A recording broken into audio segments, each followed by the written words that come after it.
is the horizontal direction of one terrestrial point from another, expressed as the angular, kaya nga angular angle yan, angular distance from a reference direction. Sa bearing, anong pinaka-reference natin dyan? That is the north. Diba? Yun yung north. Kasi yun yung zero eh. Oh. Now, merong question. You talk of principal.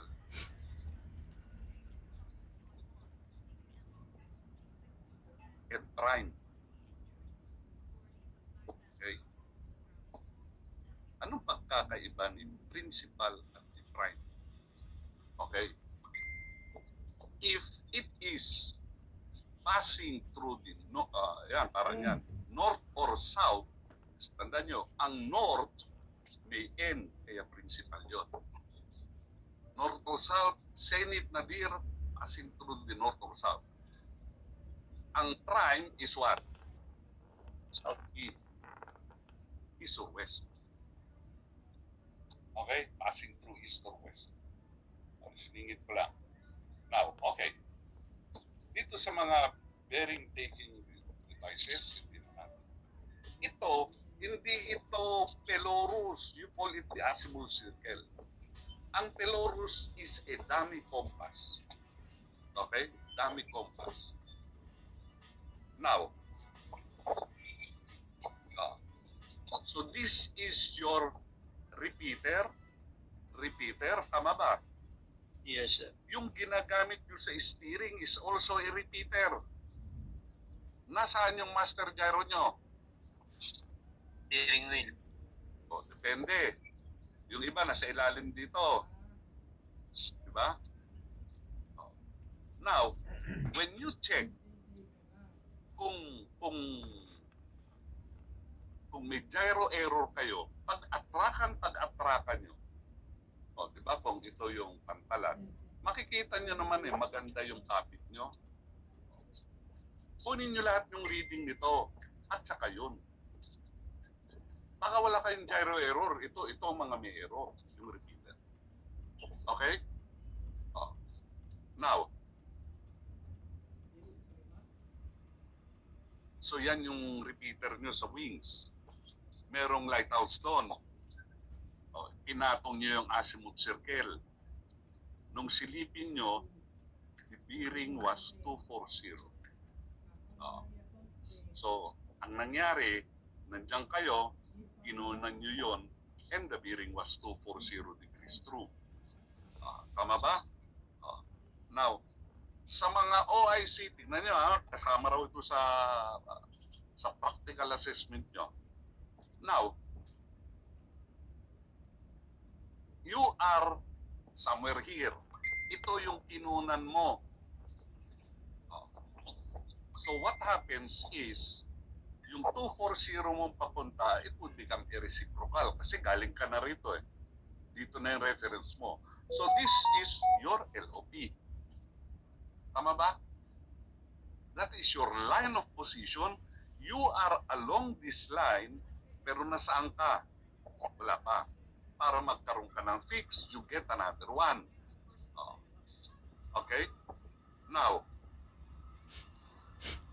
you have here A and B. Kung kukuha kayo ng bearing, anong mauuna? Is it B or A? B, sir, B. Sabihin mo na, sir. Sabihin mo. A, sir, A. Why? Sir, yung A. A ka na, sir. Ahead. Anong mauna? Is it B or A? Alpha, sir, alpha. Mauuna si Alpha. Tapos yung rapid Bravo change, muna, sir. sir, bravo. No?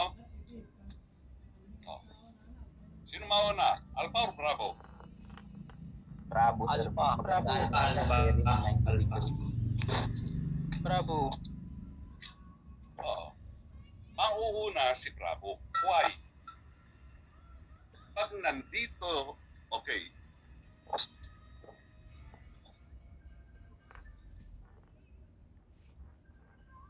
ganito lang. Mauuna si Bravo. For the reason, pag umabante ka ng konti, okay, ganito lang. Sensya na. Mauna si Bravo. Kasi pag lumipat ka na rito, kahit kapiraso lang, ano na bearing ni Bravo? Malaki na diferensya. Si Alpha, halos ganun pa rin. So, ang unahin nyo, yung mabilis magpalit ng bearing. Okay? Kasi pag inunan nyo si Alpha, by the time na kukunan mo si Bravo, nandito ka. Oh. Okay? Next. Sa arc, kung arc naman, anong uunahin mo?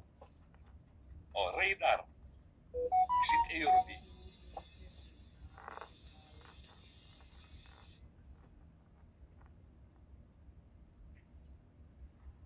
Pag radar, unahin mo Si Alpha. yung mabilis magpalit. Okay? Bravo pa din, sir. Mas mabilis magpalit ng range Alpha. ni Alpha. Kasi umabante ka eh. Mahuhuli si Bravo.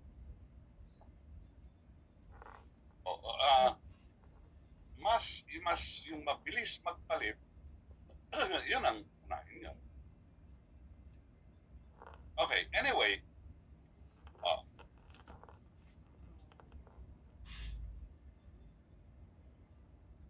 Okay, yan yung bearing ng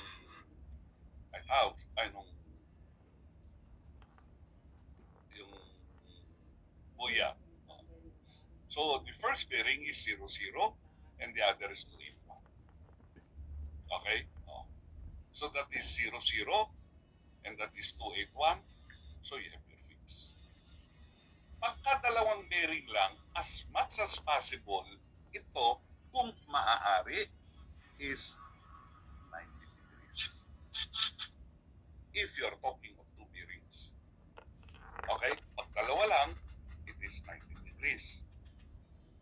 Now, pagka tatlo,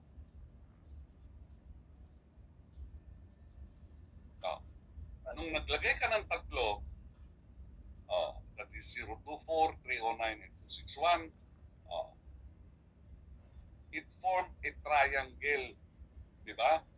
Yung triangle na yan, you call it the top hat or palong ng manok. So yung position mo dyan, it would be the geometric center of the triangle. Okay? Next.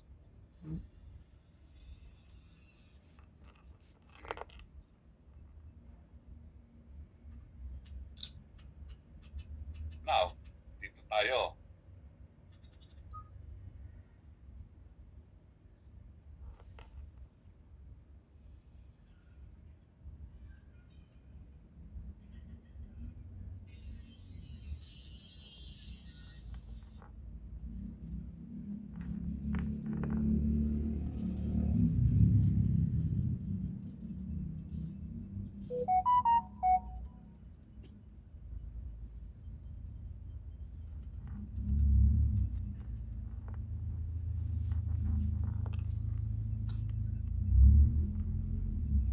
Determine the best cross-bearing line of position between two known objects ashore when piloting a vessel in order to obtain an accurate fix. 90 degrees.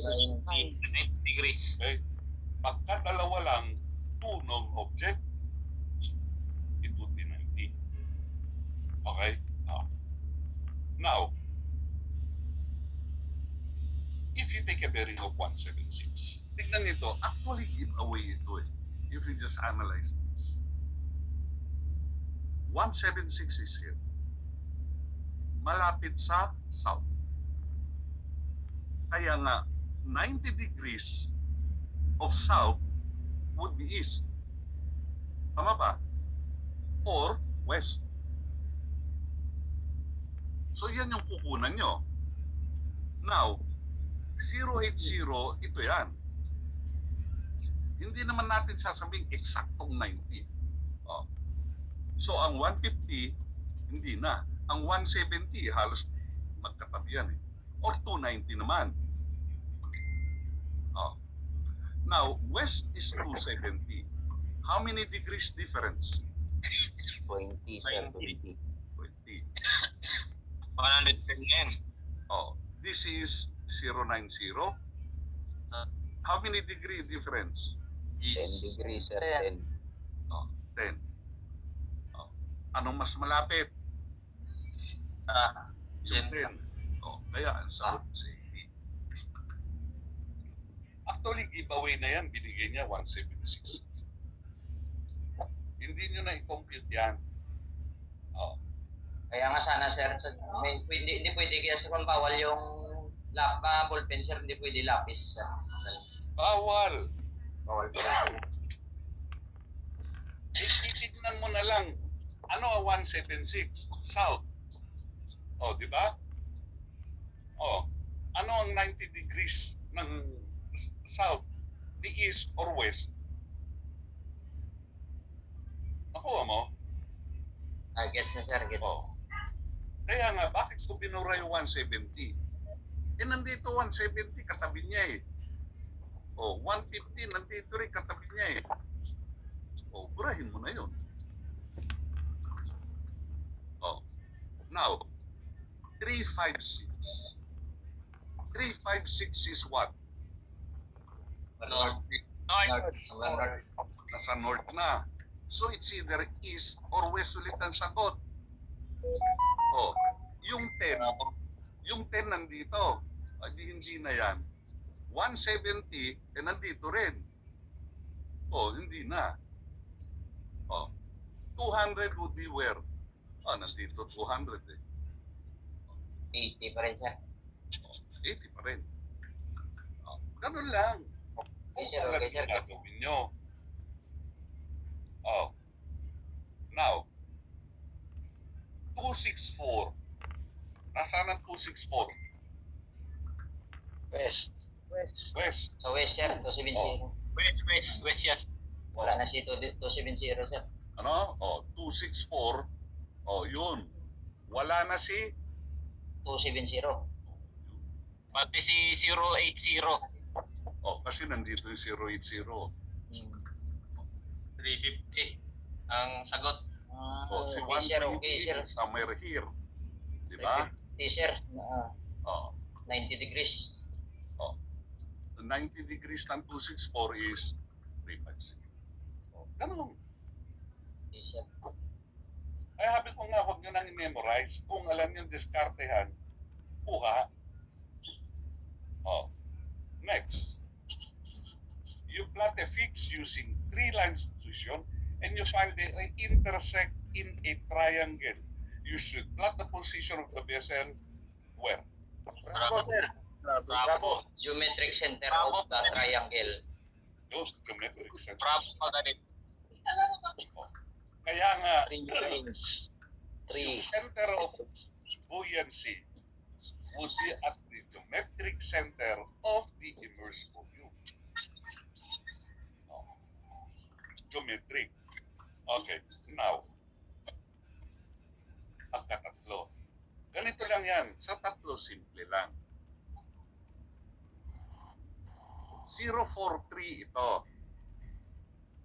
Diba? 169 is somewhere here. Okay? 169 plus 43, ilan? 12. 12. Carry 1. Ilan? 212. 2 sir. 212. Divided by 2, 106. ano? 106. 106. Okay. Anong pinakamalapit sa 102 sir. 102 sir. Yun ang 102. sagot. 1 divide 2 sir. Oh, di ba? Plus tapos divide 2 sir. I-add mo yung dalawa, divide mo ng 2, yun ay magiging sagot. Ang pinakamalapit yung sagot dun, sir. Yes. Okay, sir. Copy, sir. Oh. Ngayon, 142 and 259. 142 is somewhere here. 259 ito. Bravo, sir. 142 plus 259. 11. Tama ba? Carry 1, 0. Carry 1, 401. Yes, sir. Divided by 2 is 200.5. 200 na lang. Anong pinakamalapit sa 200? 201. Yan. Ganun lang pala. Ganun lang kasimple yan. Nalilito din ako dun, sir. Magaling, sir. No? Kaya nagdala kayo ng calculator. Galing mo explain, sir. Ano? Galing, sir. Ay, sir. Ganun sa pala, sir. Plus and divide by 2. Yung pinakamalapit, yun yung Oh, di ba? Yan o. Ito yung ginawa natin. 142 plus 259 divided by 2. Yes, sir.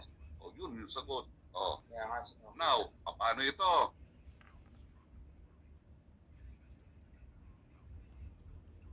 Three, 1, 3 at 76. Oh. 313 plus 76. 289. Tama ba? Yes, sir. 298. Ano? 398. 398. 398. Ano? 398, sir. 398. 389. 389, 389. Walang nga kayo. 389, sir. Kaya ako, ginugulo nyo.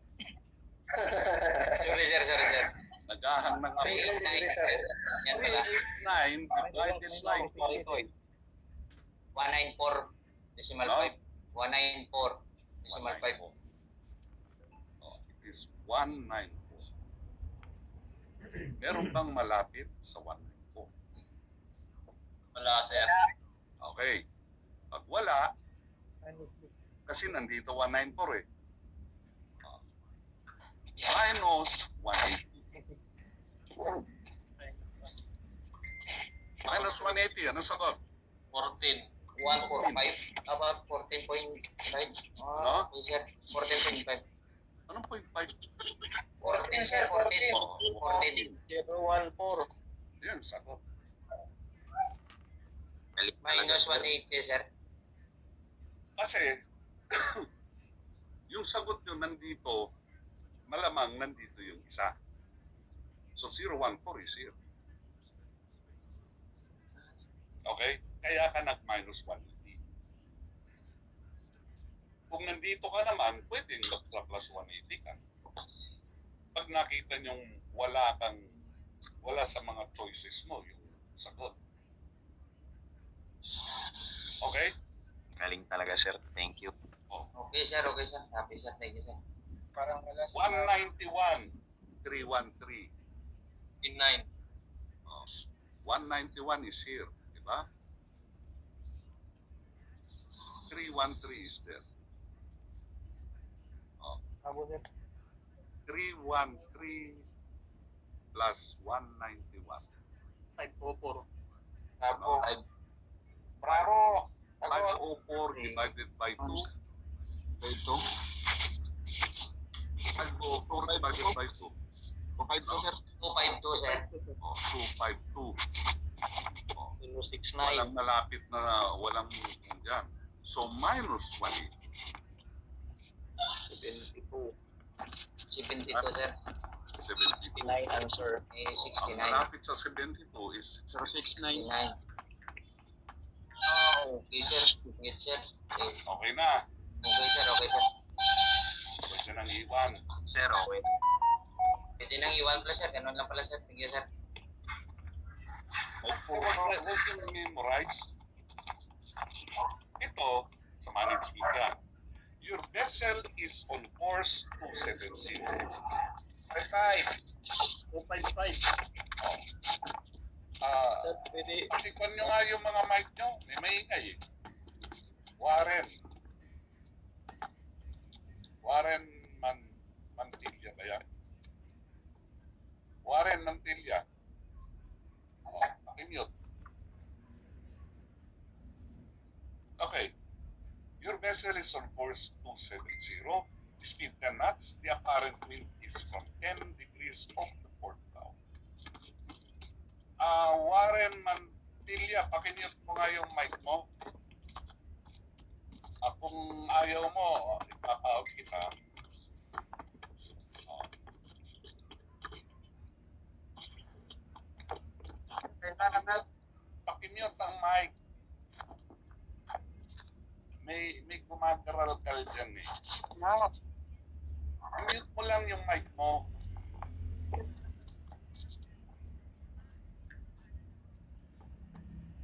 Ayaw mong i-mute eh. Oh. Now, ganito. Your course is 270, speed is 10 knots. So, ayan siya. You are heading west, di ba? Oh. Yung haba nito is 10. Okay? The apparent wind is from dead 10 degrees off your port bow, speed 30 knots. So, ayun yung apparent wind nyo, which would be 10 degrees. 10 degrees yan. Oh.